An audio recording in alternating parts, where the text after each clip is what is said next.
When we think of graphic novels, most people tend to think of the two kind of big players, especially with the world of superheroes.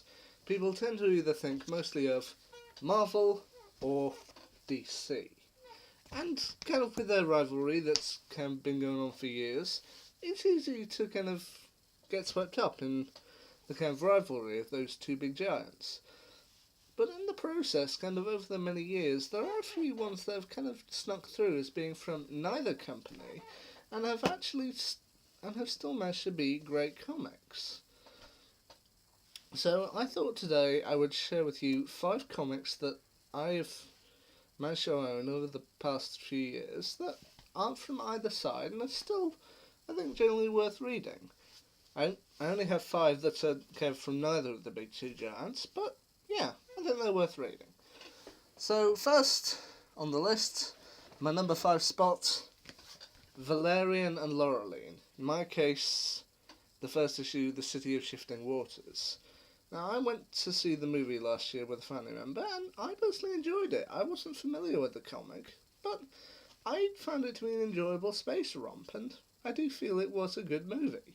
So subsequently following that, I put the kind of comic on my wish list, and I got it for my birthday, and while I admit it's not the greatest comic ever, it is a very interesting read. It's mainly adapted from the French series of Valerian and Laureline, but it's still a good one to read through. The artwork's good, and it's a generally good story that I do think is worth reading. I mean, you've got quite a large choice of kind of issues to get through. You can choose which ones you like, and I do think it's a good one. At my number 4 was the Serenity Comics. Now, kind of with Firefly only lasting one season and then being cancelled, kind of many fans were kind of left wanting by the end of the series. So, some of them were eventually happy when it got its own movie in 2005 with Serenity, but apparently others wanted even more, which is where the Serenity comic line came into it. The only one I personally have is this one, Those Left Behind. But I still maintain it is a good kind of continuation of the series, and it's kind of quite regular. It's kind of quite a thing for Joss Whedon to do. He did it with Buffy and he did it with Firefly, and I will admit it's quite a good book series. I mean, I personally do struggle a little bit with it. I mean, I know there are some people who, because of the series, went out to learn Mandarin. I personally didn't go that far, so some of the bits can get a little tricky when they do print certain parts in Mandarin, but yeah, it's still a good book. My number 3 spot, Spawn. I mean, this was a case of many people kind of, I hear this one saying with many reviews that it's better that you read the comic. Don't even bother with the movie. The movie came out the year I was born, 1997, so I haven't seen it personally. I've mainly seen the kind of like the nostalgia critic review of it, and kind of most people are rather unkind about the movie.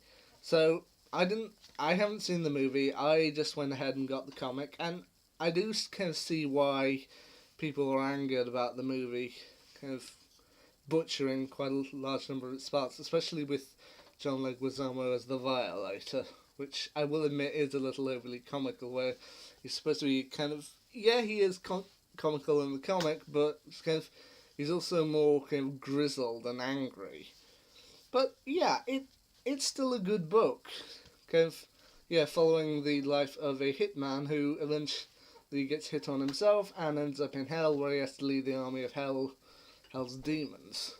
Which, you know what? You can't really go wrong with something like that. It's not really in comic form, and it is a good one to read through. It's from neither Marvel nor DC. It's actually one from Image Comics, which is, yeah, it's a good one to read through. Pick it up if you have the chance. Now, with my next one, with the movie that came out in 2014, I eventually kind of went forward and got the comic, Secret Service Kingsman. I've kind of praised Kingsman time and time again. It's still one of my favourite movies. And so, kind of in 2017, I think it was, yeah, I went out and got I went and got the comic, and this is one. This kind of proves that Kingsman was one of the best comic book adaptations that I've ever seen.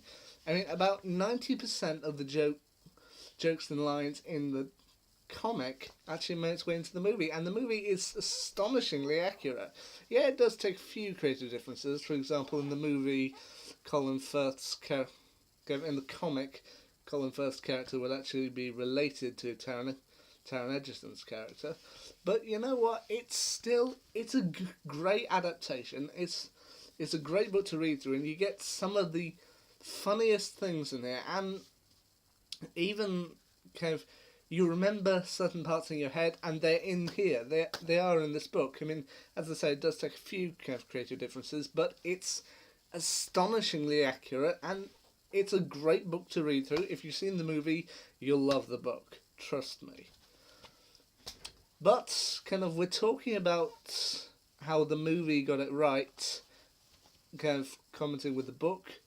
That brings me to my latest, and I admit, another one of the best comic book adaptations that I've seen in a while, Scott Pilgrim. This, to me, this actually made sense though, because from what I've read and what I've heard, with the success of Volume 1, Scott Pilgrim's Precious Little Life, it was picked up for a film adaptation almost immediately, and as a result, the book series and the movie kind of screenplay were adapted at pretty much the same time. So, having seen the movie, you can read through the comic, just reimagine all of the scenes, and it's just a joy. I mean, I will admit I was kind of a little skeptical about it, but it's a great movie. Yeah? It's a great movie, and it's a great comic series. Kind of, this one being particularly from the Fourth Estate. The artwork is just beautiful, and I will admit, I loved reading through this. Having seen the movie earlier this year, I read the comic, and you know what? It's phenomenal. Absolutely phenomenal.